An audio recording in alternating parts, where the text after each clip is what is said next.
तो हमें इस पद के लिए एक ऐसे आदमी की जरूरत है, एक ऐसे व्यक्ति की जो इन शिक्षकों की समस्या को तो जाने।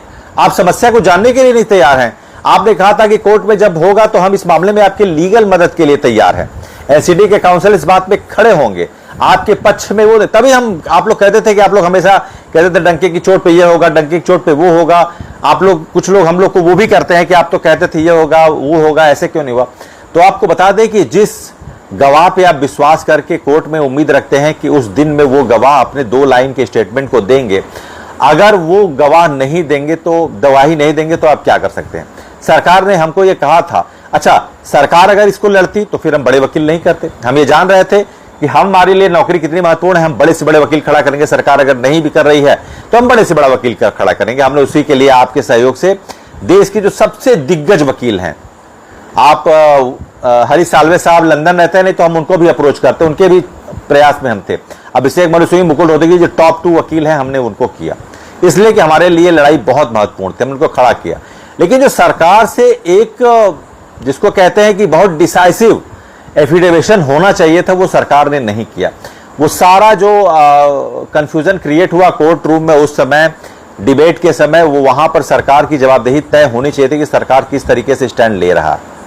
सरकार ने वो स्टैंड नहीं लिया, हमको नहीं बताया, और वही वो जो कंफ्यूजन क्रिएट हुआ उसका हमको पड़ा। वो तो हम दत्ता साहब को बहुत वो देना चाहेंगे, ग्रेटिट्यूड करना चाहेंगे कि उन्होंने अपने उस पे, अपने प्रयासों से उन्होंने 1 साल का समय दिया और ये विशेष स्टेट की जो बात कही कि शिक्षकों के साथ कुछ कहीं ना कहीं तो गलत हुआ है। सरकारी दस्तावेज में ऐसी बातें हैं जो जस्टिफाई नहीं कर रही है, जो रेट्रोस्पेक्टिव है, और वो सरकार आके इसको डिफाइन भी नहीं कर रही है, इलॉबरेट भी नहीं कर रही है। तो शिक्षक वास्तव में परेशान है। शिक्षकों की पीड़ा गलत नहीं है, इनकी पीड़ा जायज है। वो तो दत्ता साहब को मैं कहूंगा, आप बात को समझिए, दत्ता साहब इसमें बिल्कुल गलत नहीं है। दत्ता साहब ने, मसीह जी ने तो इसमें कुछ अपना स्टैंड लिया, इंडिविजुअल स्टैंड लिया, और उन्होंने ये राहत दी, और उससे कुछ मेंटल स्ट्रेस हमारा कम हुआ। 1 साल का समय मिला, कुछ बीच का रास्ता उन्होंने निकाला।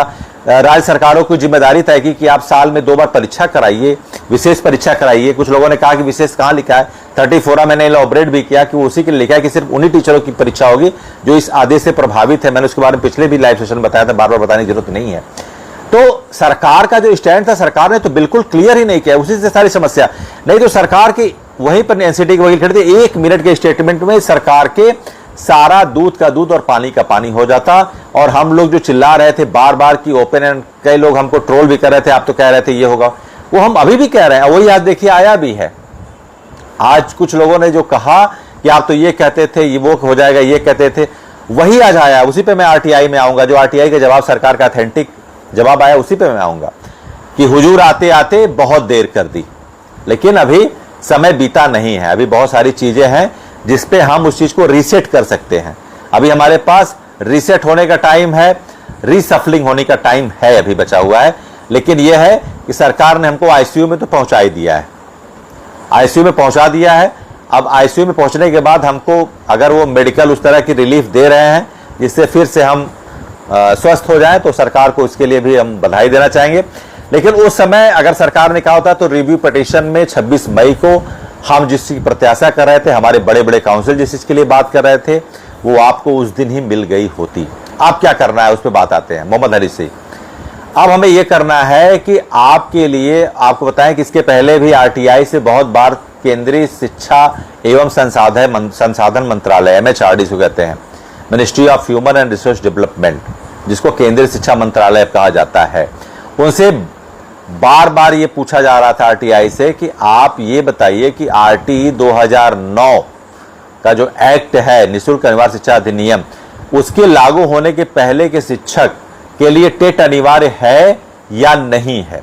आपको पता होगा कि जब धर्मेंद्र प्रधान जी शिक्षा मंत्री थे, 2 से 3 बार या 4 बार बहुत सारे लोगों ने इसके बारे में पूछा, बहुत बार पूछा। सरकार का हमेशा गोल मटोल जवाब रहता था।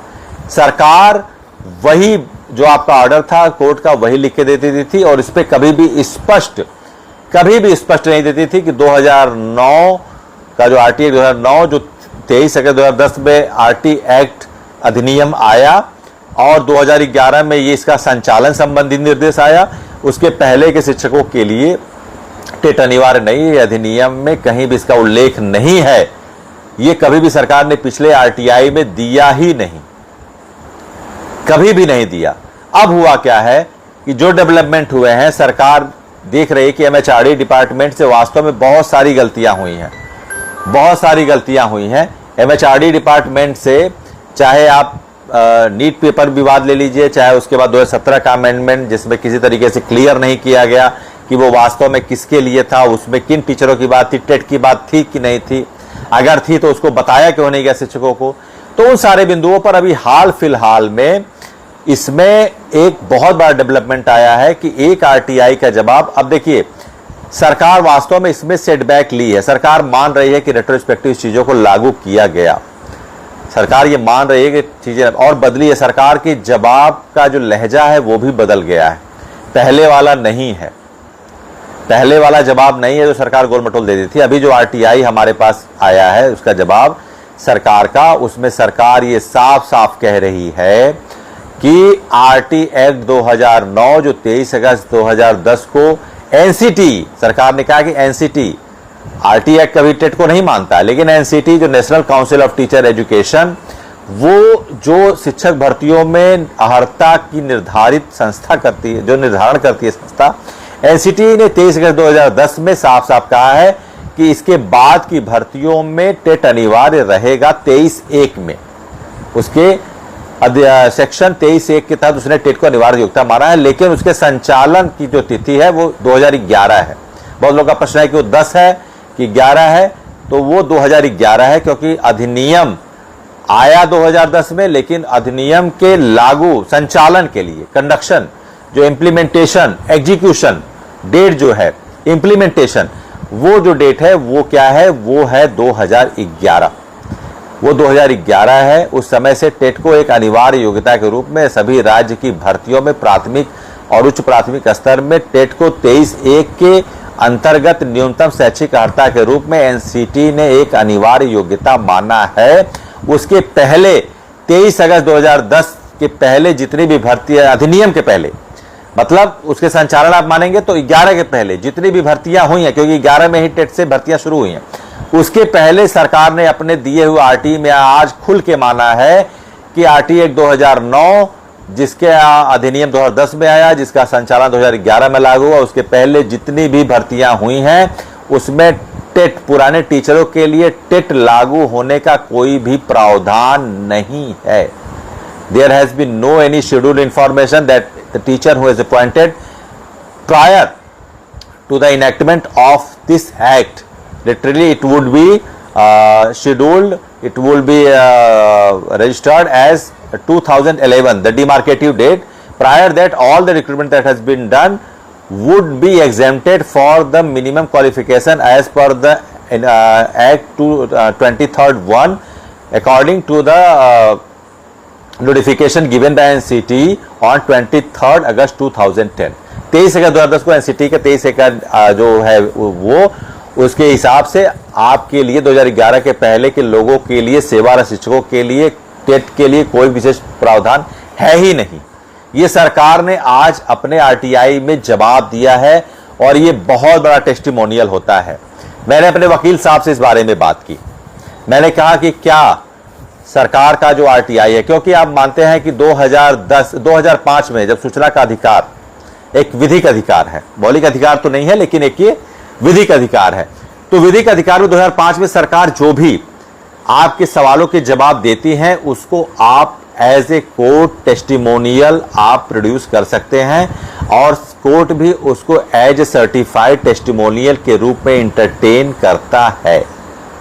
और सुप्रीम कोर्ट ने इसलिए थोप दिया कि सुप्रीम कोर्ट को जो जवाब देना था, जिस संस्था की जिम्मेदारी थी सुप्रीम कोर्ट को, वो थी केंद्र सरकार, और केंद्र सरकार ने बिल्कुल हमको फुटबॉल बना दिया था, बिल्कुल फुटबॉल। जिस तरीके की धर्मेंद्र प्रधान जी का इंटेंशन था वो वास्तव में इस विभाग के लिए जस्टिफाई करते ही नहीं थे। किस तरीके से उन्होंने इतने दिन संभाला, मुझे इस पे बहुत वो है कि उन्होंने इतनी बड़ी शिक्षकों की समस्या की, इस कालखंड में कर्मचारी इतिहास में इतनी बड़ी समस्या कभी नहीं आई थी, और उनका अप्रोच बिल्कुल कैजुअल था, बिल्कुल ईजी था। वो तो सुनना ही नहीं चाहते थे, वो सुनना ही नहीं चाहते थे, वो तो ऐसे टालने वाली भाषा बोलते थे, ये कर देंगे वो कर। अरे आप क्लियर किया, आज जो आपने जवाब दिया है, अगर आप वही जवाब उस समय लगा दिए होते तो देश के आज 25 लाख शिक्षकों को सामने आपकी इमेज बनी होती, सरकार के प्रति रवैया बना होता कि आपके नाते आज सरकार, पूरी केंद्र सरकार आपके नाते कटघरे में घिरी हुई, सिर्फ आपकी कार्यशैली के नाते। अगर आप यही जवाब जो आज आरटीआई में आपने ये जवाब दिया है, समय रहते अगर आप वो जवाब दे दिए होते एनसीटी के वकील के माध्यम से, केंद्र सरकार के माध्यम से, तो आज जो इतना जिसको हम कहेंगे इतनी सारी उधेड़ बुन चल रही है, इस सब पे पटाक्षेप हो गया होता। लेकिन आप ये मानिए कि आपके लिए देर नहीं हुई है। किस तरीके से ये इंपॉर्टेंट है आरटीआई का जवाब। वकील साहब से मैंने बात किया तो उन्होंने कहा कि ये जो जवाब होता है एज ए टेस्टिमोनियल कोर्ट में एंटरटेन करेगा। हमारे पास अभी कोर्ट में क्यूरेटिव का ऑप्शन है, जैसा कि मैंने बताया था कि हम इस लड़ाई को अंतिम तक ले जाएंगे, है ना। हम इस लड़ाई को क्या, कौन भाई कौन, डोभाल जी कुछ पूछ रहे हैं क्या आप? मैं बीच बीच में सवाल भी ले लूं, कुछ आपके सवाल है तो क्या? नहीं भैया, किसी का विरोध नहीं करना। देखिए, सत्ता का प्रकृति जो होता है, सत्ता की प्रकृति क्या होती है? सत्ता की प्रकृति थोड़ी डीप होती है। डीप समझ रहे हैं? डीप एंड डम होती है, सत्ता की प्रकृति होती है। वो जल्दी सुनती नहीं है, आपको सुनाना पड़ता है, चाहे वो कांग्रेस की सरकार हो चाहे भाजपा की सरकार। वो सत्ता ऐसा पद ही होता है कि वहां जानने पर थोड़ा सा आदमी ऐसी ऊंचाई पर रहता है, वो जल्दी सुनता नहीं है। तो हमें किसी का विरोध नहीं करना है, हमें किसी का विरोध नहीं करना है। हमें उन विषयों पर आना है जिन विषयों से हमको राहत मिल सके, है ना। हमारा विषय ये है कि किस तरीके से 25 लाख शिक्षकों के साथ न्याय हो पाए। तो हमारा कहने का मतलब है कि क्यूरेटिव पिटीशन में हम अभी, हमारी लीगल टीम के प्रीतम धीमान जी जम्मू कश्मीर से, उन्होंने क्यूरेटिव पिटीशन दाखिल कर दी है। आपको लगेगा ये क्या बरसा जब कृषि सुखाने, इसमें जब अगर अब आया है रिव्यू का तो खत्म हो गया, तो अब इसका क्या मतलब है? लेकिन इसका मतलब है, इसके 3 मतलब निकलेंगे। 3 जगहों से आपको राहत मिल सकती है, 3 जगहों से आपको राहत मिलती है ना। वो 3 जगह क्या है जी? कुछ कह रहे हैं आप? मैं सवाल भी ले लूं बीच बीच में। बिल्कुल बिल्कुल, इसकी जिम्मेदारी लेनी पड़ेगी धर्मेंद्र प्रधान जी को। उन्होंने इतनी देरी में ये चीजों को बताया है, तो उसका खामियाजा अगर कुछ शिक्षकों के साथ अप्रिय घटना हुई है तो वो बताइए, उसका जिम्मेदार जवाबदेह कौन होगा? कौन होगा उसका जवाबदेह? ये भी पूछना पड़ेगा। तो मैं आ रहा था उसी विषय पे कि ठीक है, रिव्यू पिटीशन में हम जैसे उम्मीद कर रहे थे, सरकार ने हमारे पक्ष में जवाब नहीं लगाया। अब सरकार आ रही है, खुल के आ रही है, कह रही है, हो सकता है उसको लगा हो कि ये मसला भी जब जाएगा तो ये बहुत बड़ा मसला है, नीट से भी बड़ा विवाद है, इसको किस तरीके से हम हो सकता है सरकार भी क्यूरेटिव पिटीशन में जाए, क्योंकि यूपी सरकार और सारी राज्य सरकारें गई हैं। तो क्यूरेटिव पिटीशन में अगर सरकार जाके यही जो आरटीआई का जवाब है वही लिखित या मौखिक तौर पर अपने सॉलिसिटर जनरल या अटॉर्नी जनरल के माध्यम से एडमिसिबल करा दे, तो सारी समस्या उसी दिन हल हो जाएगा, उसी दिन हल हो जाएगा। सरकार अगर नहीं जाएगी तो यही टेस्टिमोनियल लेके हम जाएंगे क्यूरेटिव पिटीशन में, यही टेस्टिमोनियल हम एडमिसिबल करेंगे, क्योंकि अब हमारे पास सरकार का लिखित जवाब है। 25 लाख शिक्षकों के लिए जो जबरन टेट को थोपा गया है भूत लच्छी प्रभाव से, उसमें सरकार का ये रजिस्टर्ड टेस्टिमोनियल के रूप में सुप्रीम कोर्ट में क्यूरेटिव पिटीशन में बहुत महत्वपूर्ण साक्ष्य के रूप में कार्य करेगा। यह मैं आपको बता दूं। बिल्कुल, ये तो बहुत बड़ी बात हेमंत तिवारी जो है कि अभी 25 लाख शिक्षक एक नहीं हो पाए हैं। अभी संगठनों को लेकर भी मैंने कई बार बोला है कि अब नहीं इकट्ठा होंगे तो कब इकट्ठा होंगे, मैं उस दिन का इंतजार करूंगा। और इतने दिन बीत गए लेकिन संगठन अभी एकजुट नहीं हुए। और किस तरीके से आगे की लड़ाई बिल्कुल मिलेगी, बिल्कुल 29/7/11 पहले की छूट मिलेगी। सरकार ने यह माना है कि संचालन संबंधी जो भी ये टेट की अनिवार्यता की तिथि है 2011 जो आपके राज्यों में भर्तियों में लागू हुआ, उसके पहले के शिक्षकों के लिए 23 अगस्त 2010 के एनसीटी के नोटिफिकेशन में टेट को अनिवार्य अर्हता के रूप में भूत लक्षित शिक्षकों के लिए लागू नहीं मानने का प्रावधान है। उसको माना नहीं गया है, उस शिक्षकों के लिए लागू नहीं है। यह सरकार का लिखित जवाब है और आरटीई सरकार का रजिस्टर्ड और वैलिड और एक अफर्म्ड टेस्टिमोनियल के रूप में माना जाता है। बिल्कुल, तो उसको आप, ये बहुत बड़ा डेवलपमेंट है। लड़ाई हमारी अब पूरी तरीके से खुल गई है। आंखें पथरा गई थी कि सरकार ये यूनिवर्सल ट्रूथ को, इस सार्वभौमिक सत्य को बोल क्यों नहीं रही है, बता क्यों नहीं रही है, लिख के क्यों नहीं दे रही है। पथरा गई थी, गला सूख जा रहा था कि सरकार बोल क्यों नहीं रही है, बता क्यों नहीं रही है।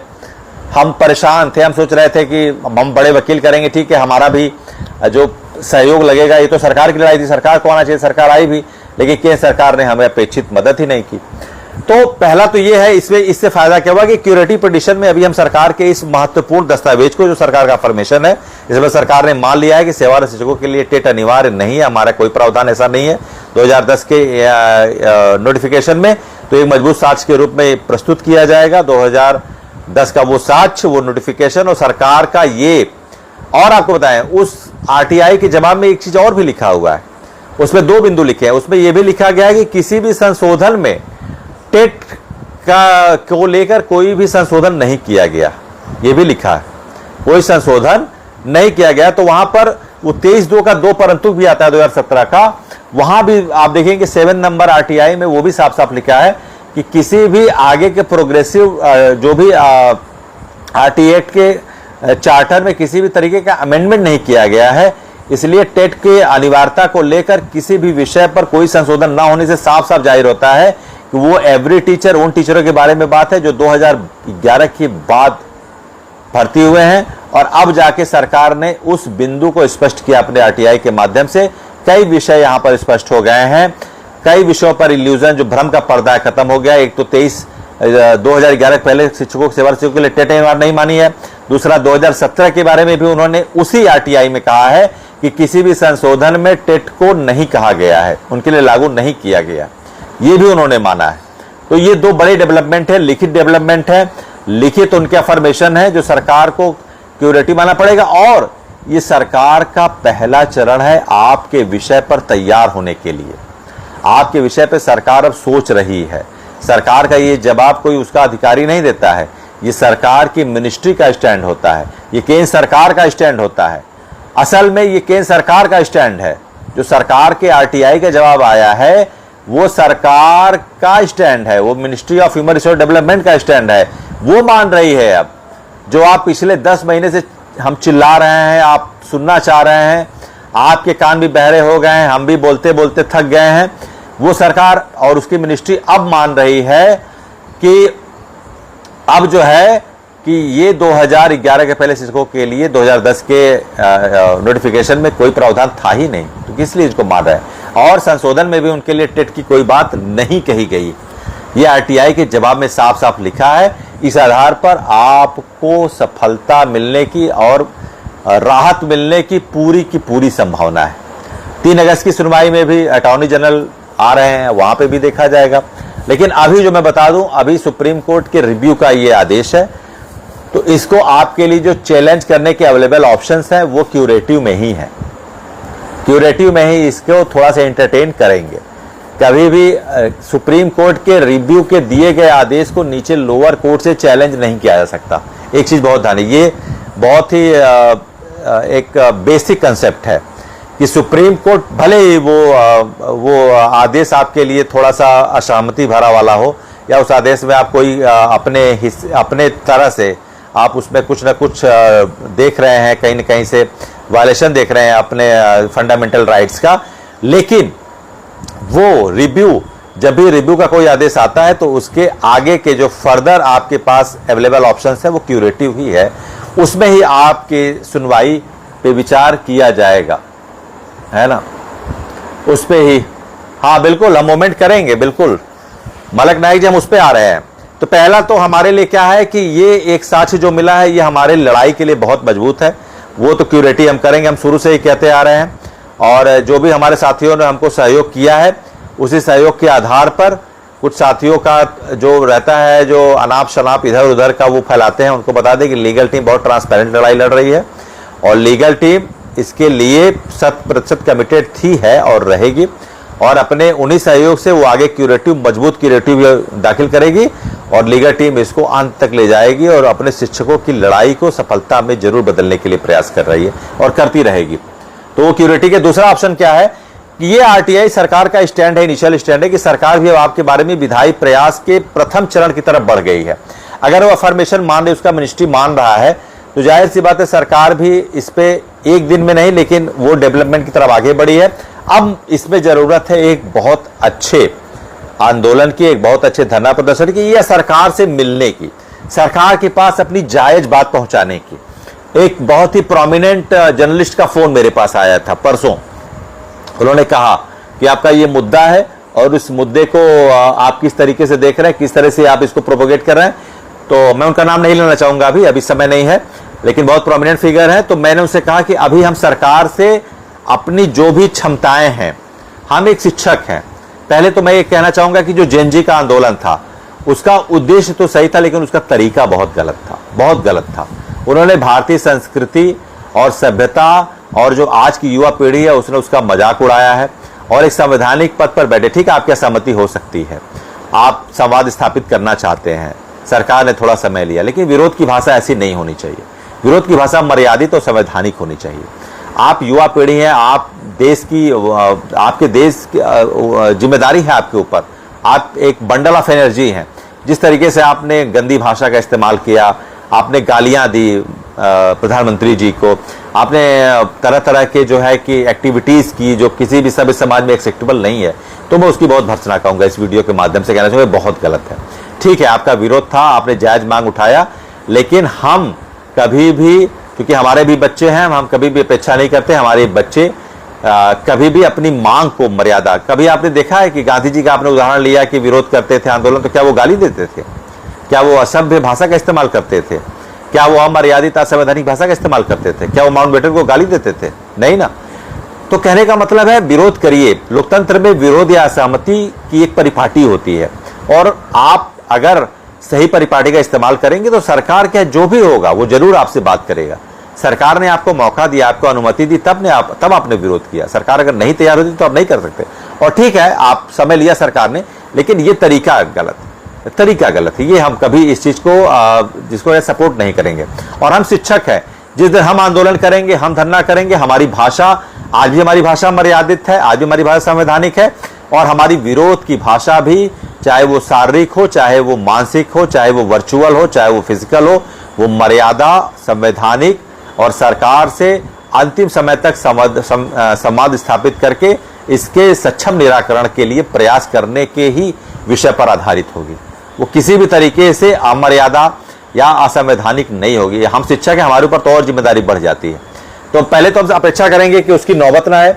और आज जो ये डेवलपमेंट आरटीआई का आया है, ये सरकार का स्टैंड क्लियर करता है कि सरकार आपके लिए बिल्कुल बिंदुवार सोचने पर विवश है। अब हमको क्या करना है कि देखिए 11 अब स्ट्रेटजी पे काम करना है कि माफ करिएगा मैं 11 बोला, 25 लाख शिक्षक या उससे ज्यादा शिक्षक, हम तो एक आंकड़ा देते हैं 30 लाख भी हो सकते हैं, 35 लाख भी हो सकते हैं, क्योंकि ये तो जो है कि किसी भी तरीके से क्लियर डेटा नहीं है, हम बार बार कहते हैं। लेकिन प्रभावित 1 करोड़ से ज्यादा परिवार है। आपको पता होगा कि देश में कुल मेरे ख्याल से 1 अरब 40 करोड़ की आबादी है।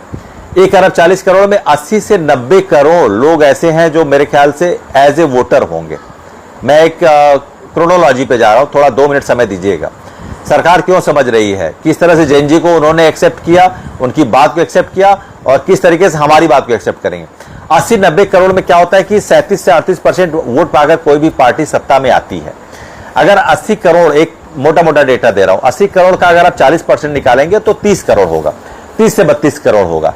30 से 32 करोड़ वोट पाकर कोई पार्टी सत्ता में आ जाती है, कहां पर? केंद्र में।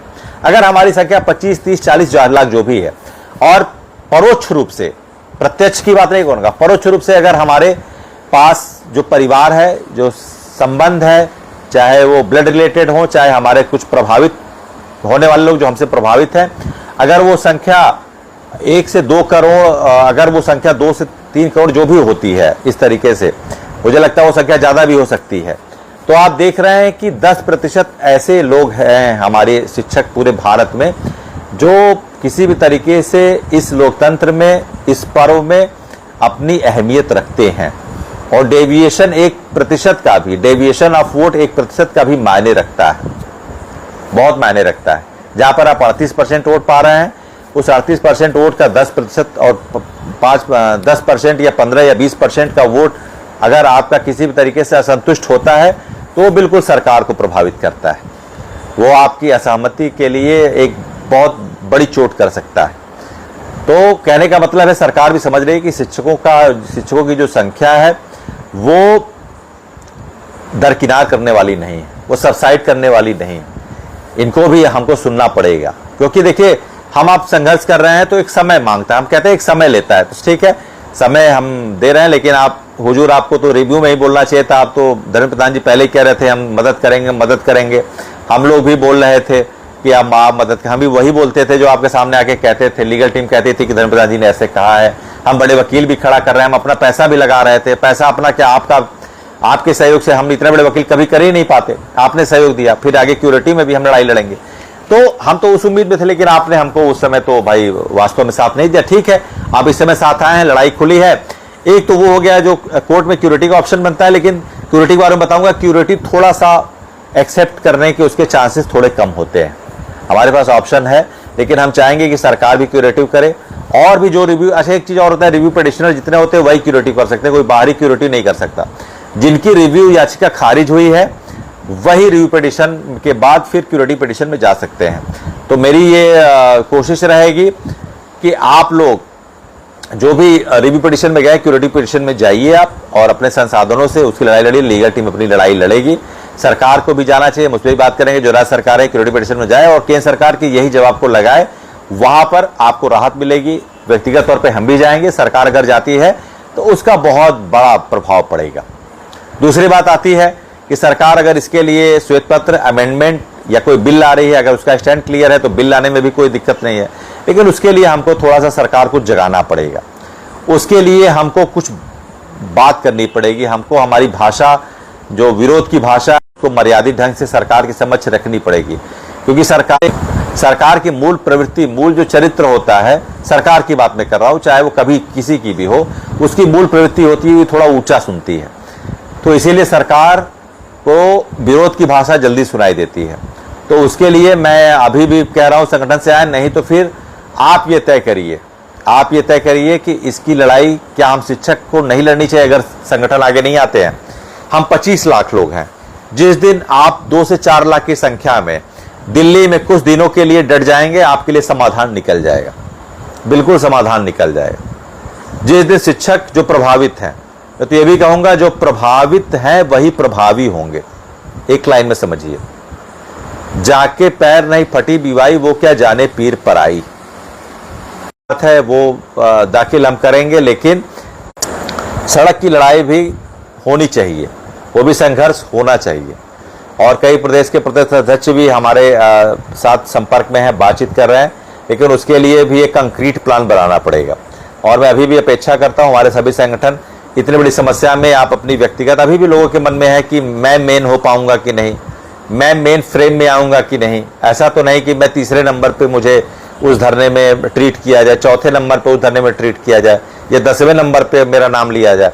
अभी भी वो उसी मनोवैज्ञानिक मनोदशा में है। लेकिन ये लड़ाई किसी अध्यक्ष या किसी महत्वाकांक्षा की नहीं है। मैं संतोष सिंह बघेल बता रहा हूं कि मैं आपके लिए इस लड़ाई को जज्बाती तौर पर, हमारी लीगल टीम लड़ रही है, और हमको किसी महत्वाकांक्षा की दरकार नहीं है। हमको नींद नहीं आती है रात में कि किस तरीके से ये गलत हो गया है, सो नहीं पाते हैं कि हमारे शिक्षकों के साथ इतना गलत हो गया है, और सभी लोग एक्सेप्ट कर रहे हैं, एब्जॉर्ब कर रहे हैं, सरकार नहीं बोल रही है।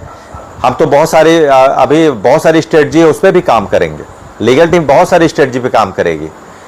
बीच में 1 से 1.5 महीने का मैंने आपसे एक समय लिया था, वो मैं, चूंकि मैं अपनी मातृ सेवा में था, और वो उससे बड़ा तो कोई धर्म ही मेरे लिए नहीं फिलहाल था उस समय के लिए।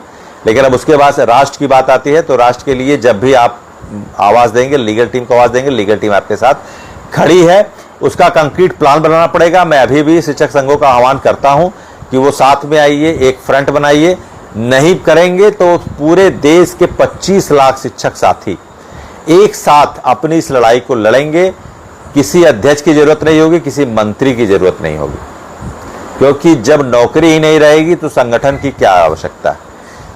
नौकरी से ही संगठन है, संगठन से नौकरी नहीं है। जिस दिन ये जान जाएंगे कि नौकरी से ही संगठन है, संगठन से नौकरी नहीं है, नहीं आएंगे तो देश के यही 25 लाख शिक्षक, मैं बहुत डंके की चोट पे बोलता हूं कि देश के यही 25 लाख शिक्षक अपना एक फ्रंट बनाएंगे, साथ में आएंगे और एक बड़ा आंदोलन खड़ा करेंगे। और जिस दिन ये शिक्षक ज्यादा नहीं, इस संख्या का सिर्फ 30%, 40% भी शिक्षक एक साथ एकजुट एक जगह बैठ जाएंगे, क्रमिक धरने पर बैठ जाएंगे, अनशन पर बैठ जाएंगे, तो सरकार आपकी बात आपको सुनने के लिए मंच पर आएगी।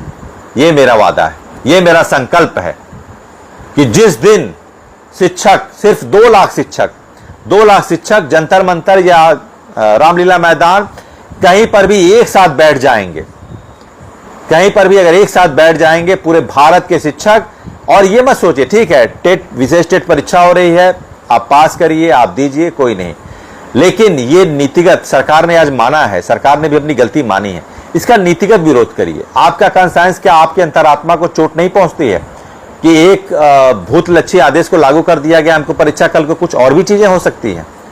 तो सरकार के लिए आपको कुछ ऐसा करना चाहिए कि सरकार आगे आपके लिए ऐसी चीजें ना लाए। कब तक आप सरकार की रिस्ट्रिक्शन को आप मानना शुरू करेंगे? आप गलत चीजों को स्वीकार करेंगे, कब तक करेंगे, कहां तक करेंगे? अभी तो एनईपी लागू होने वाला है, परफॉर्मेंस बेस्ड इंक्रीमेंट की बात होगी, 2 निगेटिव रिमार्किंग पे आपकी नौकरी समाप्त हो सकती है, आपकी सेवा पे जो है कि वो एक लग सकता है, एक बैड एंट्री लग सकती है। तो कब तक आप उस चीज को मानेंगे? तो आज संगठनों को फिर से आह्वान करते हैं कि आप साथ में आइए, नहीं तो लीगल टीम आपके साथ है। देश के 25 लाख शिक्षक खुद अपने दम पर, अपने स्टैंड पर दिल्ली आएंगे और एक मजबूत आंदोलन खड़ा करेंगे, और उसी दिन देश के शिक्षक जब बैठ जाएंगे तो आप विश्वास मान के चलिए कि देश की बड़ी से बड़ी सत्ता केंद्र सरकार आपके सामने आएगी और आपसे बात करेगी। अभी हम स्ट्रेटेजिक तरीके से चल रहे हैं। अभी मोदी जी को मैंने एक वीडियो बनाया है, आपसे एक अनुरोध करता हूं कि देश के हमारे जितने भी शिक्षक हैं इस वीडियो को ज्यादा से ज्यादा शेयर करें, क्योंकि देखिए सरकार से पहले संवाद स्थापित करने के लिए हम प्रारंभिक चरण पे हैं। आप इकट्ठे धरने पे मत आइए, आप इस वीडियो को ज्यादा से ज्यादा शेयर करिए, ताकि ये वीडियो जब वायरल होगा लोगों के संज्ञान में आएगा। ये हमको नहीं जरूरत है मीडिया की। अभी आप एक न्यूज भी पढ़े होंगे कि आज जो है कि इंडिया टुडे, जो जिसको आज तक कहते हैं, उन्होंने 120 कर्मचारियों को बाहर निकाल दिया। वो क्या है? वो शुरुआत है कि जब आप तटस्थ रहेंगे, जब आप पूर्वाग्रह से भरी खबरों को दिखाएंगे, जब अंतिम व्यक्ति की आवाज को आप नहीं पहुंचाएंगे, तो आपके साथ यही होगा। आपको बता दें, एक बहुत छोटा सा चैनल है न्यूज पिंच, उसने जो है कि उस आंदोलन को बहुत अहमियत दी, उसने उसको ब्रॉडकास्ट किया, उसके 1700 मिलियन व्यूज गए। जो बड़े बड़े मीडिया हाउसेस को चक्कर आ गया, उसको चक्कर आ गया, 1700 मिलियन व्यूज गए हैं न्यूज पिंच को। तो आज तो सोशल मीडिया का जमाना, हमारे आपके हाथ में मीडिया है, हमारे फिंगरप्रिंट पे मीडिया है। हम आप ही लड़ाई लड़ेंगे। अरे वो जैन जी हमारे पढ़ाए ही बच्चे हैं, हम आप क्या इसमें कम डेक्स्टर्स हैं? हम मोबाइल नहीं चलाते हैं। तो पहले एक वर्चुअल इन्फोर्समेंट करिए। तो मैं ये कहूंगा, पहले एक वर्चुअल इन्फोर्समेंट करिए, वर्चुअल एक लड़ाई लड़िए। आप इस वीडियो को इतना शेयर करिए फेसबुक पर। मैं कभी आज तक जितना भी वीडियो लाइव बनाया हूं, चाहे कभी भी मैं वीडियो, मैंने कभी आपको शेयर के लिए नहीं बोला। मैं कोई प्रोफेशनल क्रिएटर नहीं हूं डिजिटल, लेकिन आज लड़ाई इस विषय की आ गई है कि जहां पर हमको अपनी आवाज पहुंचानी है, मीडिया हमारा साथ नहीं दे रहा है। एक दिन मीडिया ने हमारी बात नहीं उठाई।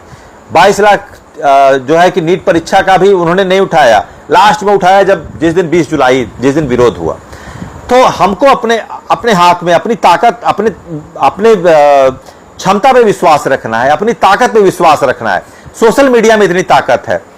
आप इस वीडियो को इतना ज्यादा जो है कि इसको फैलाइए, इसको वायरल करिए, इस पे आप पीएम नरेंद्र मोदी जी को इस पे टैग करिए, उनको हैशटैग लगाइए, इतना शेयर करिए कि हम 28 राज्यों 8 यूटीज में 25 से 30 लाख 40 लाख की संख्या में है।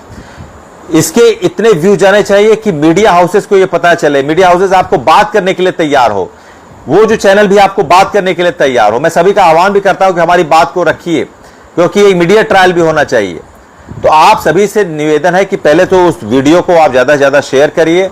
उस वीडियो को आप 25 लाख है तो उस वीडियो को इतना शेयर करिए कि उसके व्यूज इतना जाए, उसकी रीच इतनी बढ़े कि मुझे कोई उसका क्रेडिबिलिटी नहीं है। पहली बार मैं आपसे निवेदन कर रहा हूं कि आप उसको इसलिए भेजिए, उसको शेयर करिए, जिससे आपकी हक की आवाज को एक मंच मिले, वो पहुंचे और सरकार आपकी बात। देखिए जैन जी ने जब इस चीज को केवल सोशल मीडिया से लड़ा था, पहले सोशल मीडिया से ही लड़ा, जब सोशल मीडिया से लड़ा वो बात पहुंची। और हम भी आप बहुत एडेप्ट हैं, बहुत प्रवीण है इस मामले में। हमारे सबके पास फेसबुक अकाउंट है, हम ट्विटर पे भी इसको डालेंगे। आप ट्विटर पे भी हैशटैग करिए, आप फेसबुक पे हैशटैग करिए, आप hashtag PMO, hashtag PM Narendra Modi ji, hashtag सारे न्यूज चैनल्स को हैशटैग वायरल करके आप सबको ये सभी लोग निवेदन, अपने बच्चों से, अपने घर परिवार से इसको ज्यादा शेयर कराइए। ऐसी स्थिति आ जाए कि वीडियो इतना वायरल हो जाए, मैं 2 दिन बाद फिर एक वीडियो बनाऊंगा। आपको बता दूं, इस वीडियो में मैं कहूंगा कि क्या देश के प्रधानमंत्री, जिनके बारे में मन की बात में हम बार बार सुनते हैं कि वो किसी गांव के, किसी अंचल के, अंडमान निकोबार के, नागालैंड के, असम के, कश्मीर के, दूरांचल के किसी व्यक्ति से संपर्क स्थापित करके उस समस्या को सुनते हैं, तो क्या 25 लाख शिक्षकों की समस्या 10 महीने से है? मैं आपके एज ए रिप्रेजेंटेटिव, आपके सेवक के रूप में ये वीडियो बनाऊंगा और चाहूंगा कि आप उसको और शेयर करिए। मैं ये कहूंगा कि क्या एक शिक्षक की आवाज 25 लाख शिक्षकों की समस्या प्रधानमंत्री तक पहुंच सकती है कि नहीं? क्या देश के माननीय प्रधानमंत्री हमारी बात सुनने के लिए, हमसे बात करने के लिए तैयार होते हैं कि नहीं? क्या देश के सोशल मीडिया में हमारे शिक्षक साथियों में की बात वहां तक बिना मीडिया के, बिना बड़े बड़े मीडिया हाउसेस के, मैं वो शब्द इस्तेमाल नहीं करूंगा, वो थोड़ा असंवैधानिक शब्द है, लेकिन मैं कहूंगा कि क्या उन मीडिया हाउसेस की सहायता के बिना हम इस चीज को मोदी जी तक पहुंचा सकते हैं कि नहीं, कि वो शिक्षकों के संज्ञान, क्योंकि देखिए वर्चुअल लड़ाई बहुत महत्वपूर्ण है इस समय। आप भी जानते हैं बड़े बड़े आंदोलन भी बीच हुए, लेकिन किसी मीडिया हाउसेस ने कवरेज नहीं दिया। तो आज पहले सोशल मीडिया की ताकत को पहचानी। हम अपने इस संघर्ष के प्रथम चरण में सोशल मीडिया की ताकत से हम इस लड़ाई को प्रधानमंत्री जी के कानों तक जरूर ले जाएंगे। इसका प्रण लेना है और आपको अपने सोशल मीडिया अकाउंट में कुछ नहीं करना है, शेयर करना है। ज्यादा से ज्यादा आज मेरी वीडियो को शेयर करिए, मैं फिर वीडियो बनाऊंगा और उसके बाद मैं और विषयों पे आऊंगा। हम विपक्ष के भी लोगों से बात करेंगे, इसको समझाएंगे, अपनी सारी समस्या को समझाएंगे। सरकार नहीं सुनेगी, विपक्ष के पास भी जाएंगे, पूरा डिटेल के साथ जाएंगे। इसको बंद नहीं करना है, इस संघर्ष को, इसके लिए जो भी कीमत चुकानी पड़े मैं तैयार हूं, लीगल टीम तैयार है, लेकिन इस संघर्ष को बंद नहीं करूंगा जब तक सफलता नहीं मिल जाती। जब भी हमारे 25 लाख शिक्षकों को न्याय नहीं मिल जाता, कभी भी इसके लिए हम हर कीमत चुकाने के लिए तैयार। मैं सबसे मिलूंगा। आदरणीय प्रधानमंत्री जी से मेरा निवेदन है कि अगर मेरी बात आप तक पहुंच रही है, आप हमारी बात सुनिए, हमको मौका दीजिए। आप देश के अंतिम पंक्ति के व्यक्ति से संवाद स्थापित करते हैं।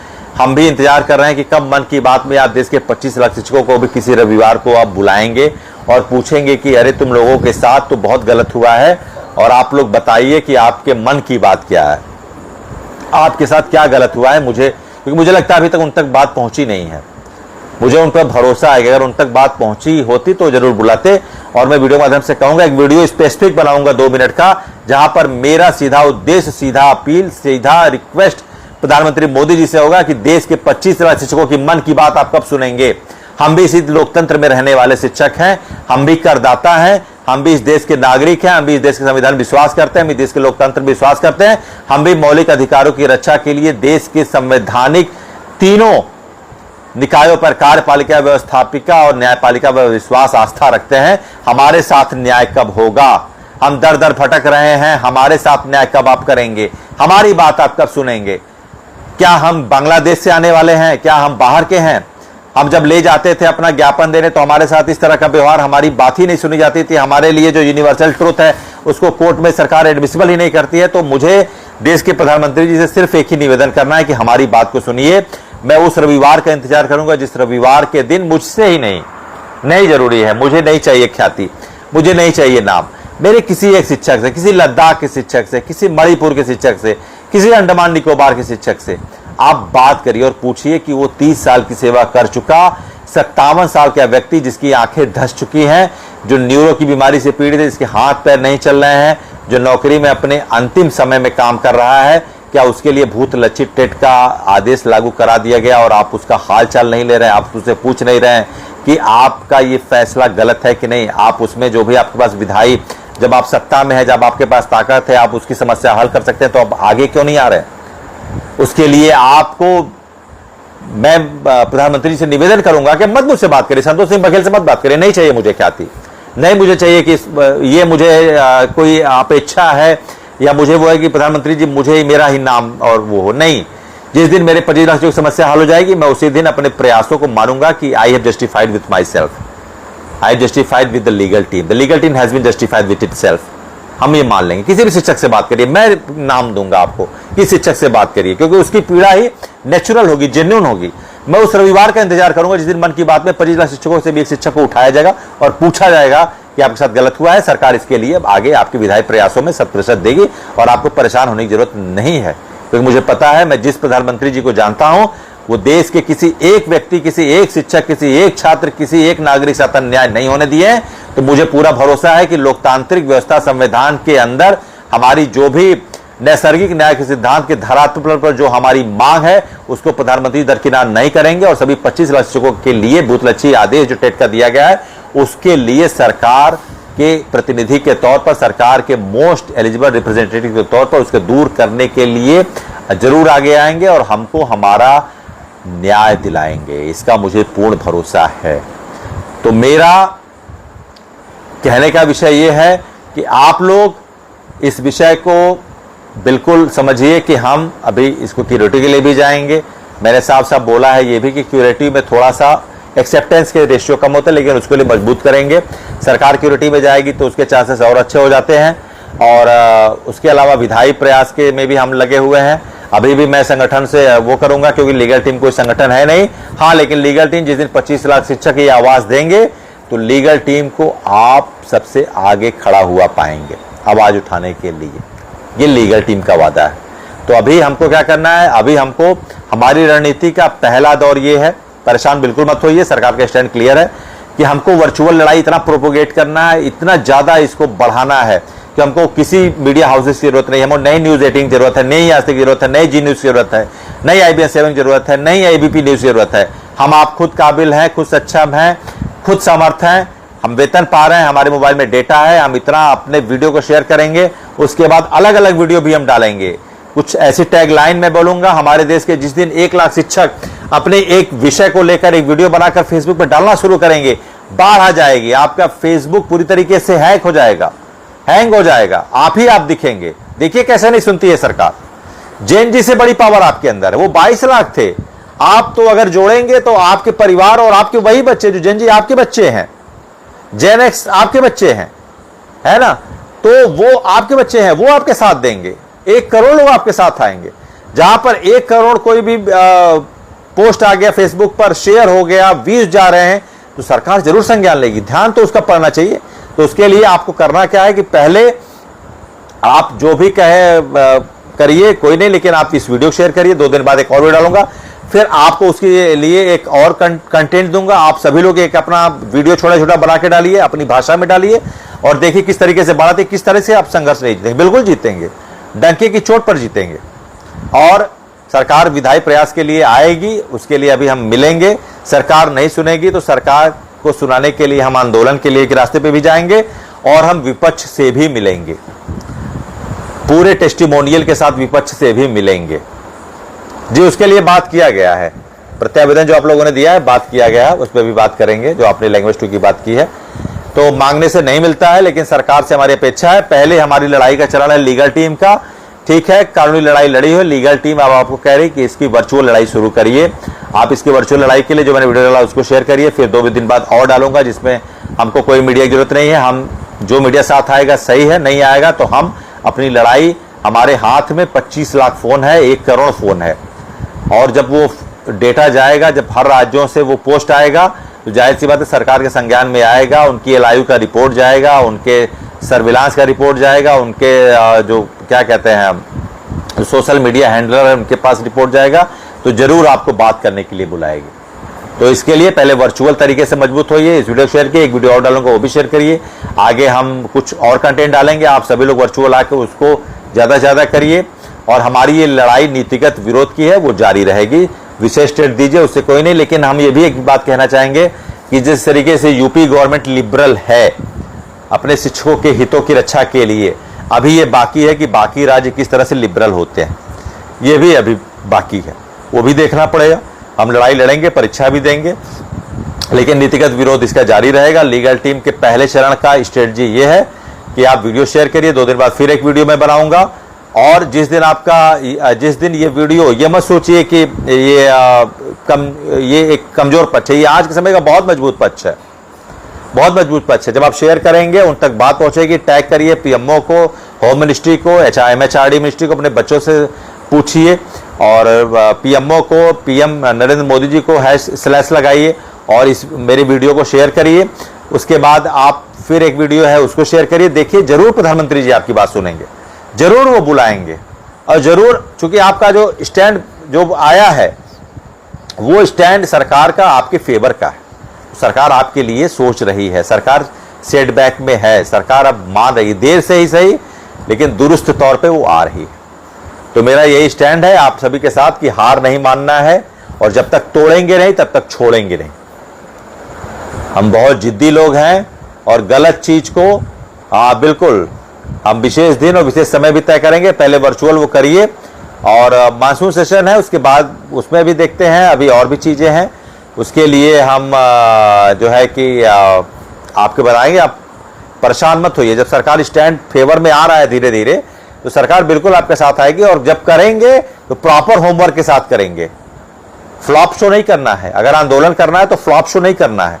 कुछ लोग ऐसे हैं जो फेसबुक पे लिखते हैं, लेकिन जब उस दिन आना होगा, बहुत लोग ऐसे शिक्षक साथी मैं कहना चाहूंगा, भले आप टेट पास हो जाइए लेकिन इस आंदोलन को अपना समर्थन जरूर दीजिएगा, क्योंकि अगर आपका भाई जो नहीं पास हो पा रहे हैं, जो नहीं है, उनकी क्या गलती है, उनके साथ जरूर खड़े होइए। तो यही असली वो है कि आपको उनके साथ खड़ा होना है। ठीक है, आप पास होइए, कोई नहीं, आप टेट परीक्षा दीजिए। लीगल टीम कभी किसी को परीक्षा में बैठने से मना नहीं की है, किसी वीडियो में हमने नहीं कहा परीक्षा मत दीजिए, लेकिन आपको इस विषय पे देखना है कि आप साथ में आइए। जिस दिन होगा तो फ्लॉप शो नहीं करना है, हम प्रॉपर होमवर्क करके प्रॉपर उसके लिए व्यवस्था करेंगे, प्रॉपर उसके लिए हम उस तरीके की चीजें करेंगे, एक मूवमेंट बनाएंगे, तब हम साथ में आएंगे। और उसके लिए वो लास्ट ऑप्शन है। अभी हम पक्ष से विपक्ष से बात करेंगे, और अभी हम वर्चुअल मूवमेंट चलाएंगे। लीगल टीम का वर्चुअल मूवमेंट कल से शुरू हो गया है।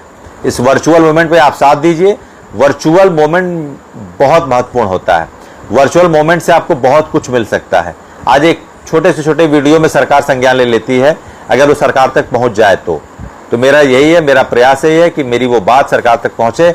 आदरणीय प्रधानमंत्री जी को मुझे पता है, नहीं पता है, अगर नहीं पता है तो पता चल जाए और वो संज्ञान मिले और उसका निराकरण करें, क्योंकि आपका ये जो है कि स्टैंड है वो हमारे पक्ष में है, तो बिल्कुल आप हमारे लिए न्याय करेंगे। तो ये सारे विषय हैं, और आप ये जानिए सरकार बिल्कुल हमारे पक्ष में आ रही है। इसीलिए मैंने कहा था सेटबैक लगा है, सरकार धीरे धीरे आपके पक्ष में आ रही है। अभी हम इस पे भी जाएंगे, क्यूरेटी पे भी जाएंगे, सरकार संशोधन बिल के लिए भी, क्योंकि सरकार के स्टैंड क्लियर है तो उसको संशोधन बिल लाने में भी कोई परेशानी नहीं होगी। वो क्रम जारी रहेगा, मिलने का, जुलने का। सरकार से मिलेंगे, सरकार से बात करेंगे, जब तक सरकार पूरी तरीके से खुल के नहीं आती है, कह नहीं देती है। आज ठीक है जयंत चौधरी जी का स्टेटमेंट आया, लेकिन आज सरकार का आरटीआई का भी वो आया। जयंत चौधरी ने ये नहीं कहा था कि हम सरकार आपके साथ नहीं है, उन्होंने ये कहा कंकरेंट लिस्ट में है और आज सरकारों की जिम्मेदारी है और सुप्रीम कोर्ट का आदेश है। अच्छा, कुछ लोग ये भी कहेंगे कि उस आरटीआई में तो ये भी लिखा है कि 1 सितंबर 2025 का फैसला लागू रहेगा, लेकिन वो बता दें वो इसलिए लागू रहेगा क्योंकि 1 सितंबर 2025 के रिव्यू के आदेश में तो तत्कालीन केंद्र सरकार ने यही आरटीआई का जवाब जो लगाना था वो तो लगाया नहीं। जब उसको लगाया नहीं, कोर्ट में डिसमिसल नहीं किया, तब तो वही आदेश सस्टेन रहेगा। रिव्यू में तो वही आदेश है 1 सितंबर वाला। अगर यही जवाब जो आज सरकार ने तो 24 जुलाई को दिया है, अगर यही 26 मई को सरकार ने जवाब लगा दिया होता, तब सरकार का ये स्टैंड नहीं होता, तो वो मामला खत्म हो चुका होता। तो उस पर भी आप परेशान मत होइए। कुछ लोग का कहना होगा कि आरटीआई में सरकार ने ये तो माना है कि 2010 के नोटिफिकेशन से पहले शिक्षकों के लिए टेट अनिवार्य नहीं है, विशिष्ट प्रावधान नहीं है उसमें, लेकिन तो ये भी कहा है कि 1 सितंबर 2025 का सुप्रीम कोर्ट का आदेश प्रवर्तित रहेगा। तो उसमें बताना चाहूंगा कि प्रवर्तित इसलिए रहेगा कि सरकार ने ये जो आज जवाब दिया उसमें नहीं एडमिसिबल किया, इसलिए प्रवर्तित रहेगा। ठीक है, तो आपके सारे संशय दूर हो गए होंगे, मुझे जहां तक उम्मीद है। और लीगल टीम ने शुरू से कहा है कि सड़क से सदन तक कानून, कोई भी चीज हम नहीं छोड़ेंगे, है ना। प्रेस कॉन्फ्रेंस भी करेंगे, बिल्कुल करेंगे, एक मजबूत वो बनाएंगे, एक फ्रंट बनाएंगे सरकार के, इसके लिए हम खड़े होंगे। सभी का आह्वान करते हैं, हमको नहीं चाहिए किसी भी तरीके का वो।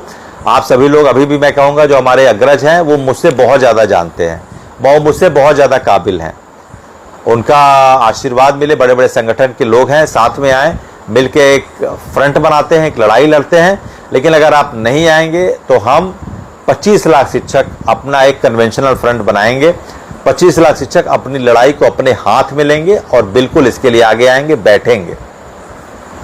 ठीक है, हम लीव विदाउट पे ले लेंगे, हम बैठ जाएंगे, लीव विदाउट, नहीं चाहिए 1 महीने का वेतन, कोई दिक्कत नहीं, हम लड़ लेंगे। तो वो उस मनोदशा से जब आप उतरेंगे, जब आप ये सोचेंगे कि ठीक है हमारे ऊपर कार्रवाई भी होगी कार्रवाई, लेकिन फिर सब रिवर्स होगा, सारी चीजें रिवर्स होंगी, सारी चीजें आपको वापस मिलेंगी। उस मनोदशा के साथ जिस दिन आप तैयार हो जाएंगे अपने संघर्ष के लिए, अगर टेट पास हो जाएंगे तभी अपने साथी के लिए भी आप खड़े होंगे। जब आप ये तैयार हो जाएंगे कि हमको कुछ कीमत भी चुकानी पड़ सकती है, तब आप लड़ाई जीत जाएंगे। और जब आपको अपनी क्षमता पे विश्वास होगा तब आप लड़ाई जीत जाएंगे। जब आप किसी के भरोसे नहीं रहेंगे तब आप लड़ाई जीत जाएंगे। जब आप संघर्ष के लिए तैयार होंगे तब आप लड़ाई जीत जाएंगे। जब कुछ शारीरिक कष्ट झेलने के लिए तैयार हो जाएंगे तब आप लड़ाई जीत जाएंगे। जब आप मानसिक रूप से मजबूत होंगे तब आप लड़ाई जीत जाएंगे। जब आप अपने परिवार के दायित्वों से कुछ दिन के लिए अपने मुक्त होकर उस संघर्ष के लिए अपना महत्वपूर्ण समय देंगे तब आप लड़ाई जीत जाएंगे। तो लड़ाई आप तब जीत जाएंगे जब आप मानसिक रूप से तैयार होंगे। ठीक है, ये सारी बातें थी। और अभी स्ट्रेटेजिक ये है कि अभी वर्चुअल मूवमेंट करना है। वीडियो को अभी भी जितने मेरे साथी हैं, जिनके सहयोगी हैं, इतना वायरल करिए, जो मैंने अभी मेरे वॉल पे है शेयर करिए कि उसको वो, चूंकि उसमें सारे ऑप्शंस हैं, मैंने टैग भी किया है पीएमओ को, प्रधानमंत्री मोदी जी को, और सारे मीडिया हाउसेस को भी मैंने कर दिया है। हो सकता है भाई वो हमारे संज्ञान ले, क्योंकि हम तो अंतिम तक विश्वास करेंगे कि देश का जो चौथा स्तंभ है, वो चौथा स्तंभ जो पिलर है देश के लोकतंत्र का, संविधान का, वो जरूर हमारी बात सुनेगा। हम अभी भी उसकी उम्मीद लगाए बैठे हैं। तो हार नहीं मानना है, अंतिम तक हार नहीं मानना है। जो भी चीजें हैं उसको लेके चलना है। क्यूरेटिव भी दाखिल करेंगे। प्रधानमंत्री मोदी जी से हमारी जो रिक्वेस्ट है वो कन्वेंशनल जारी हो चुकी है वीडियो के माध्यम से। फिर हम एक और वीडियो बनाएंगे, फिर आपसे भी कहेंगे कि आप भी एक मूवमेंट चलाएंगे। एक दिन एक समय आप सभी वो वीडियो को डालेंगे, अपने अपने उससे बना के सब लोग डालेंगे।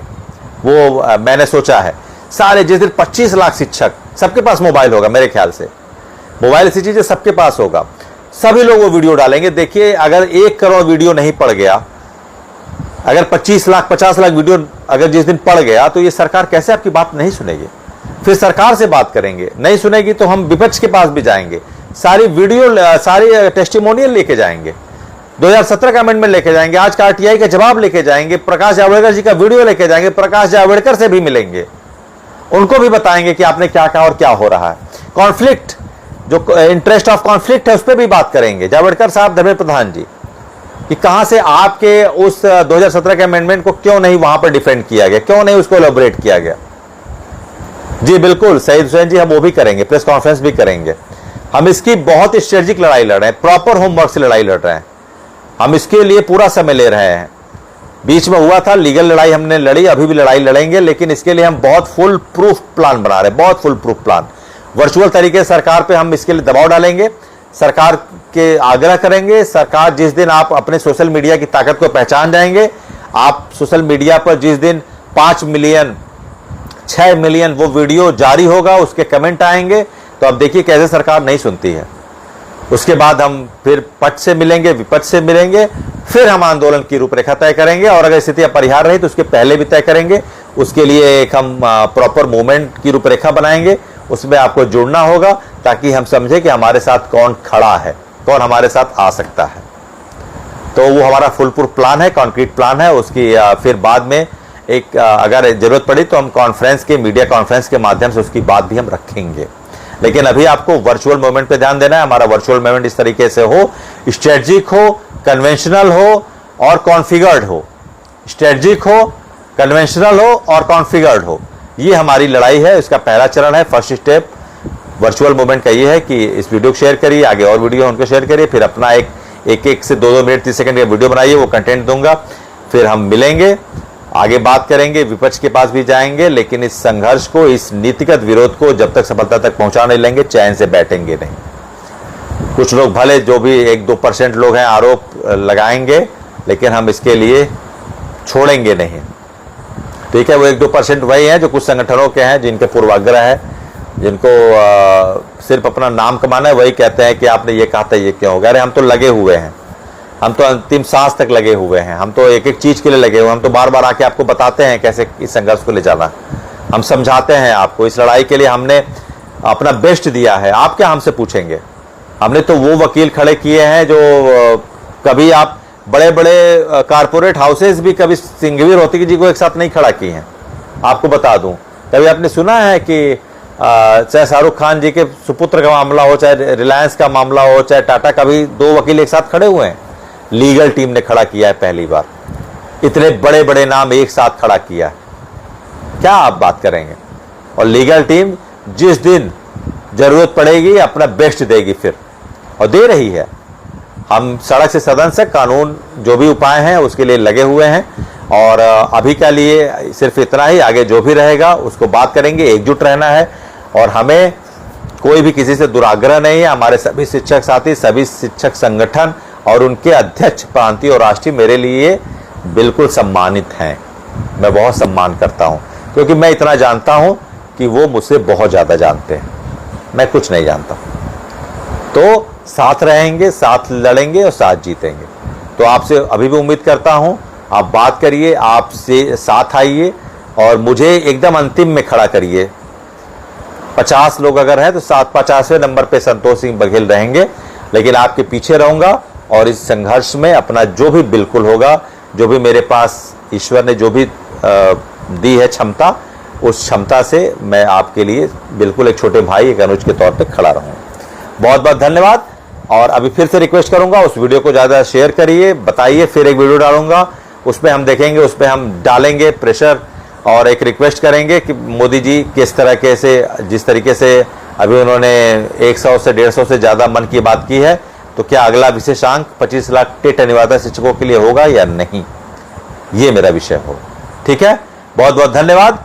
आप लोग मजबूती से लगे रहिए। कुछ प्रश्नों के जवाब मैं दे सकता हूं तो जरूर दूंगा, अगर आप पूछना चाहें तो। वैसे मेरे सारे जो, एक मेरी आदत है, मैं देखता नहीं हूं, उसके लिए क्षमा करिएगा। मैं थोड़ा सा, और अगर कुछ आपके सवाल हैं जी। जी बिल्कुल, कट गया था बीच में। लीगल टीम, आदेश सिंह तोमर जी हमारे बहुत ही वरिष्ठ सदस्य, बहुत महत्वपूर्ण, हमारे बड़े भाई जैसे लीगल टीम के एकदम मजबूत स्तंभ है। उनकी बात बहुत सही है। लीगल टीम सभी संगठनों के साथ है। लीगल टीम की कोई राजनीतिक महत्वाकांक्षा नहीं है, ना कोई वो है।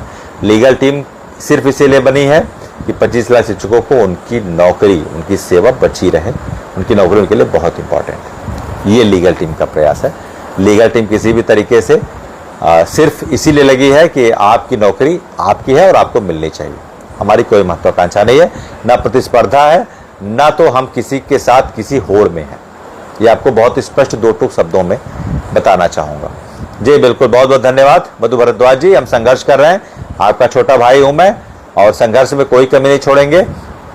आगे मैंने आपको बताया कि स्ट्रेटजी अभी ये है कि आप पहले तो ये करिए, वीडियो करिए शेयर, अभी और भी होगा। फिर हम वर्चुअल लड़ाई को पहले एक हफ्ते तक ले चलेंगे, फिर उसके बाद हम पक्ष विपक्ष से भी मिलेंगे, और उसके बाद हम एक बड़ा वो भी खड़ा करेंगे, और इसमें सभी संगठनों का स्वागत है।